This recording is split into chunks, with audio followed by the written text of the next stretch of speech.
ডোল সমুদ্র ডাক্তার ইয়াদ আলী জামে মসজিদ 2017 সালে প্রতিষ্ঠিত হয়। অর্থের অভাবে একটি পাকা মসজিদ করা সম্ভব হয়নি।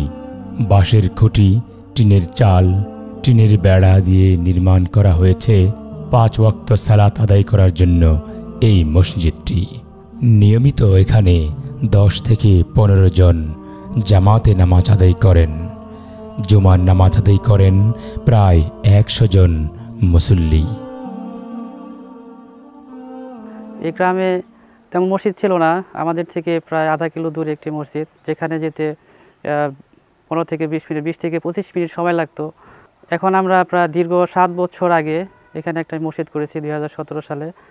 কিন্তু মসজিদের যে অবস্থা এখন বর্তমান আছে, এর মুছলি বাড়তেছে, কিন্তু মসজিদ সেই আগের মতোই রয়ে গেছে। এখানে ফ্লোর ভেঙে যাচ্ছে, টিনগুলো নষ্ট হয়ে যাচ্ছে।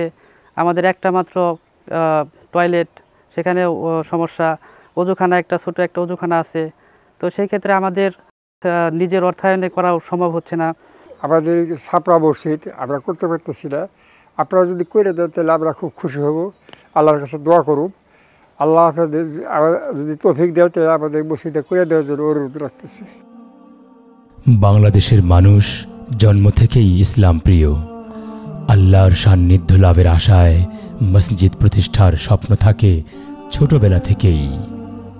ইচ্ছে থাকলেও সামর্থ্য নেই, তবুও মনে আশা বেঁধে রেখেছে একটি সুন্দর কনক্রিটের তৈরি মসজিদের।